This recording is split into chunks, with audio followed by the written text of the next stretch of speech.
வணக்கம், நான் உங்கள் அம்மா சமையல் மீனாட்சி. இப்போ நம்ம பூந்தி எப்படி செய்கிறது அப்படின்றத பார்க்கலாம். கடலை மாவு 250 கிராம், பருப்பு நான் கடையில் அரைச்சி எடுத்துகிட்டு வந்து வச்சுருக்கேன். மாவை 1/2 டீஸ்பூன் ஏலக்காய், 1/2 டீஸ்பூன் உப்பு, 100 கிராம் சர்க்கரை, கொஞ்சம் கலரு, பொரிக்க தேவையான அளவு எண்ணெய்.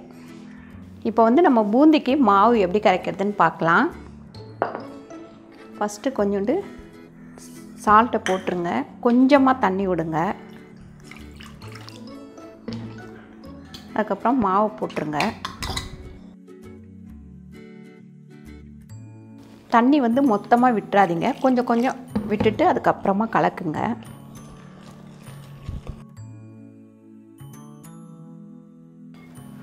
நம்ம வந்து கலர் வேணும்னா போட்டுக்கலாம், வேணான்னா விட்டுடலாம். நான் சும்மா கொஞ்சோண்டு கலர், இந்த கலரே இருந்தால் நல்லா இருக்காது, அதனால் இந்த கலர் கொஞ்சம் போடுறேன்.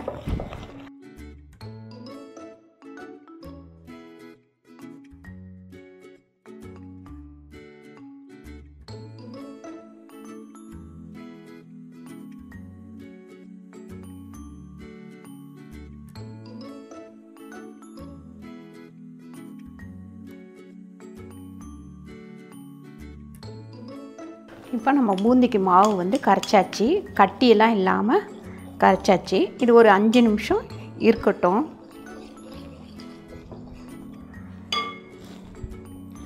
இப்போ பாருங்கள், எண்ணெய் காஞ்சிட்ருக்கு.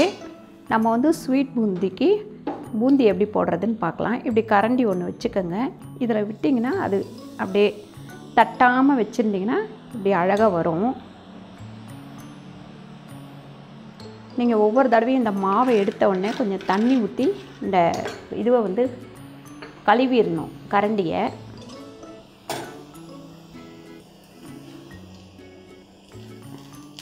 இப்படி பாருங்கள், முத்து முத்தாக தனித்தனியாக நிற்கும்.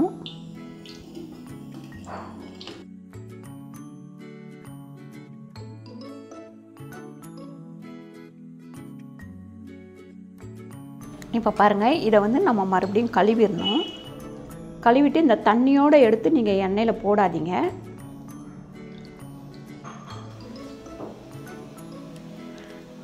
நல்லா தண்ணியை கொஞ்சம் நல்லா வடிச்சிருங்க.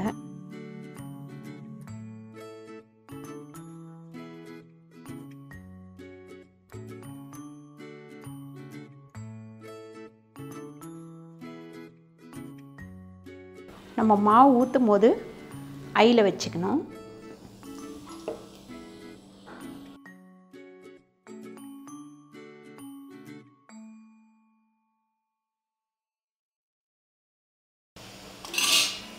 அதுக்கப்புறம் நம்ம மாவு ஊற்றும் போது சிம்மில் வச்சுக்கோங்க, அதுக்கப்புறம் நல்லா ஹையில் வச்சுக்கோங்க.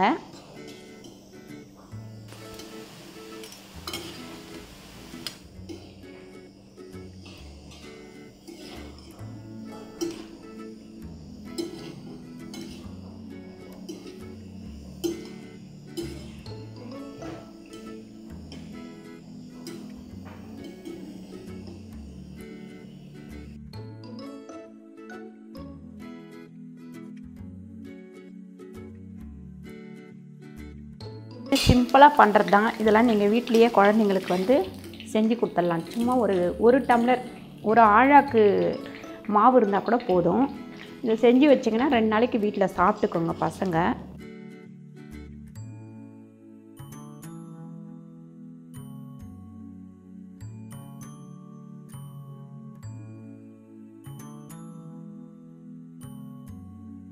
நம்ம வந்து இப்போ கொஞ்சமாக தண்ணி விடலாம். இதில் ஒரு 1/2 டம்ளர் தண்ணின்னு வச்சுக்கோங்களேன். 1/2 டம்ளர் தண்ணி ஊற்றினா போதும்.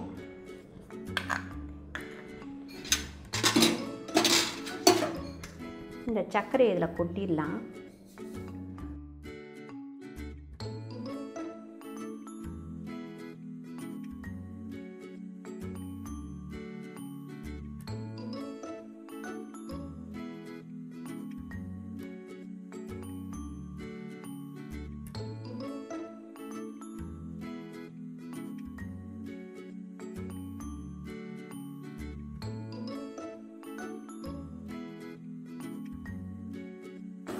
இது வந்து நமக்கு பாவு வரணும்னு அவசியம் இல்லை. நல்லா கொதித்த உடனே நம்ம பூந்தியில் எடுத்து கொட்டிடணும். ஏலக்காய் போட்டாச்சு, இன்னும் கொஞ்சம் 2 நல்லா கொதி வரட்டும்.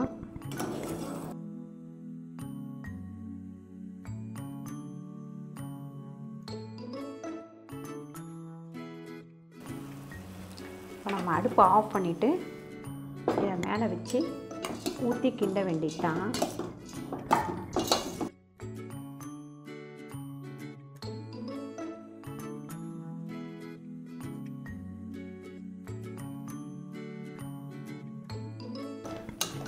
இதில் வேணும்னா நம்ம முந்திரி போட்டுக்கலாம், இல்லை வேண்டான்னா நம்ம விட்டுடலாம். இது அப்படியே கொஞ்சம் நேரம் ஊறுச்சுன்னா சரியாக போயிடும். தேவைப்பட்டால் கொஞ்சம் ஊறின உடனே நம்ம இந்த சக்கரை பாகை எடுத்து ஊற்றிடலாம். அது கொஞ்சம் நேரம் ஊறின உடனே நல்லா இழுத்துக்கும். இழுத்துட்டு கொஞ்சம் ட்ரை ஆகிடும்.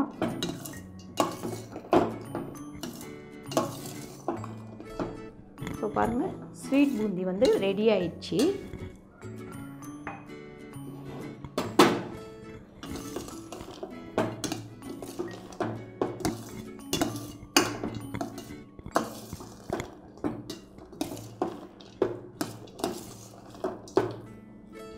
ரெடி ஆயிடுச்சு. இப்போ நம்ம வேறு பாத்திரத்தில் மாற்றி வச்சிடலாம்.